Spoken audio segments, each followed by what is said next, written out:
जो भी वीडियो से कनेक्ट हो रहा है उनके भीतर विराजमान शिव शक्ति को मेरा प्रणाम। चलिए देखते हैं महादेव जी की तरफ से आपके लिए कौन से गाइडेंस आए हैं, क्या कुछ है जो आज आपको जानना ज़रूरी है, चेक करते हैं। प्लीज़ महादेव जी गाइड कीजिए, जो भी व्यूवर्स कनेक्ट हो रहे हैं आज आप इन्हें क्या गाइड करना चाहते हैं प्लीज़ गाइड कीजिए। हर हर महादेव, ओम नमः शिवाय। हर हर महादेव, ओम नमः शिवाय। तुम्हारे सभी इच्छाओं की पूर्ति होगी। प्रकृति हर पल तुम्हें संकेत दे रही है, उन्हें पहचानो। क्या सिखा रही है? आपको खुद पर भरोसा करना है, स्वयं आप जिंदगी बदल सकते हो। तुलसी माँ को नित्य जल और प्रणाम करें, एक पत्ता नित्य प्राशन करें, सकारात्मक ऊर्जा मिलने लगेगी। बाहरी परिवर्तन करना है, बाहर से दिख रहे हो वही भीतर बन रहे हो। गरीब बच्चों को भोजन कराइए, सेवा करें। वाह, देखिए पहले तो ब्लेसिंग है आपके लिए कि आपकी इच्छा पूर्ण होने वाली है।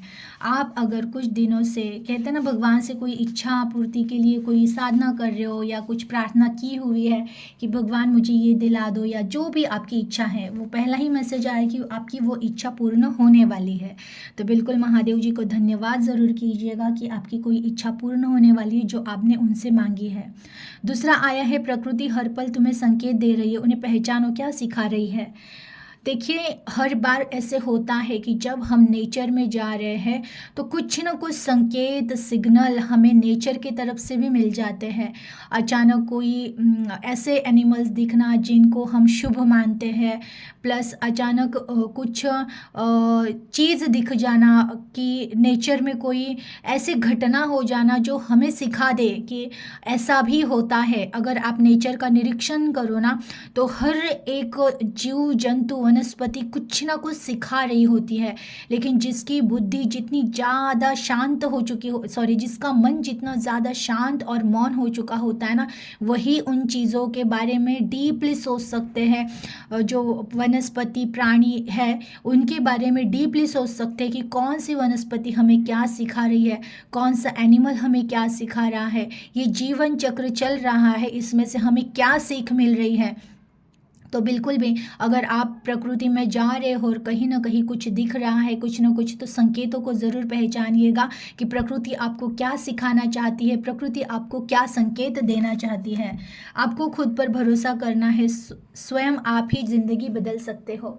ये कुछ दिन पहले भी मैसेज आया ही था कि आप स्वयं ही अपने जीवन के शिल्पकार हो, और ये होता ही है। प्लस मैंने ये भी कहा था, देखिए सारे ग्रह अगर विपरीत है, लेकिन अगर महादेव की कृपा आपके ऊपर हो गई ना तो सारे ग्रह अनुकूल हो जाते हैं। तो बिल्कुल जो स्वयं पर विश्वास रख लेता है कि मेरे महादेव मेरे साथ है, अब मेरे साथ कुछ गलत नहीं होगा, और जो स्वयं से प्यार करता है, स्वयं की रिस्पेक्ट करता है और स्वयं के निर्णयों पर विश्वास करते हुए दृढ़ निर्णय से आगे बढ़ता है, उसके जीवन में चमत्कार होते ही होते हैं। उसका जीवन जैसा उसे चाहिए वैसा ही परिवर्तित होता ही होता है। देखिए अगेन एक उपाय आया है आज, जो भी आप लोग कनेक्ट हुए हो, तुलसी माँ को नित्य जल और प्रणाम करें। ये बहुत अच्छा उपाय है। जिनके भी लाइफ में अगर रिलेशन से रिलेटेड कोई प्रॉब्लम है, दिक्कतें हैं, तो आपके लिए ये उपाय ज़रूर काम करेगा। आप रोज़ तुलसी माँ को जल अर्पण करें और उनका प्रणाम करें, और जब भी घर से बाहर निकलो तो एक पत्ता आप ज़रूर उनका प्राशन करके निकला करें। आपको एक सकारात्मक ऊर्जा भी मिलेगी और आपके जो भी काम है वो भी बन जाएंगे। बाहरी परिवर्तन है, बाहरी परिवर्तन करना है, जैसे बाहर दिख रहे वैसे भीतर बन गए हो क्या। देखिए बहुत सारे लोग जैसे कि कलयुग में दिखते कुछ और है, होते कुछ और है। आपको वैसे नहीं होना है, आप अंदर से जैसे हो ना वही आपको बाहर दिखाना है, क्योंकि ये ध्यान की वो अवस्था है ना कि जो अंदर जैसा है वैसा ही जब वो बाहर दिखने लगे तो समझ जाइएगा कि आप बिल्कुल सही रास्ते पे चल रहे हो। क्योंकि कभी कभार हम भी इतना दिखावा करते कि हम अंदर से कुछ और होते और बाहर कुछ और दिखाते। नहीं, ये बिल्कुल नहीं, वैसे बाकी स्वार्थी लोगों की तरह हमें नहीं बिहेव करना है। जैसे हम अंदर से भाव रख रहे हैं वैसे ही भाव हमें बाहर भी दिखाने हैं। तो जैसे आप भीतर से बन रहे हो वैसे ही आप बाहर से भी बन गए हो। हो क्या, इसका आपको ध्यान रखना है, निरीक्षण करना है। क्या मैं भीतर जैसी हूँ या जैसा हूँ वैसा ही मैं बाहर हूँ क्या। गरीब बच्चों को भोजन कराइए, सेवा करें। देखिए ये फिर एक उपाय आया है, मुझे नहीं पता है आज क्यों बार बार उपाय ही ज़्यादा आए हैं। प्रकृति के संकेत पहचानो, दूसरी बात तुलसी माँ को प्रणाम करें, जल अर्पण करें, उनका एक पत्ता प्राशन करके बाहर निकले। और प्लस ये एक उपाय कि गरीब बच्चों को भोजन कराइए। तो ये भी बहुत मीन्स कहते हैं ना, कलयुग में कहा है कि जो भूखे को खाना खिलाते हैं ना, वो सेवा, अन्नदान ही सबसे बड़ी सेवा है फिलहाल कलयुग में। तो सच में अगर ऐसे आपके आसपास गरीब फैमिली है जिनके घर में कोई जॉब नहीं कर रहा है, वो बहुत तंगी से अपने जीवन को व्यतीत कर रहे हैं, तो ऐसे घर के बच्चों को आप ज़रूर हो सके तो खाना खिलाइएगा, जिनसे भी पॉसिबल होगा। सबके लिए नहीं होता है, किसी किसी की स्वयं ही ऐसी परिस्थितियाँ होती है कि उनके ही घर में बहुत प्रॉब्लम्स होता है।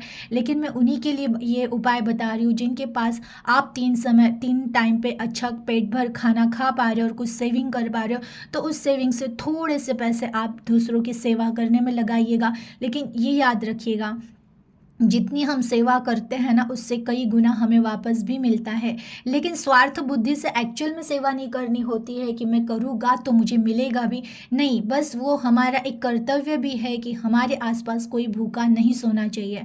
तो बिल्कुल अगर आपसे पॉसिबल हो तो जो भी गरीब बच्चे हैं उनको खाना ज़रूर खिलाइएगा। हर हर महादेव, ओम नमः शिवाय।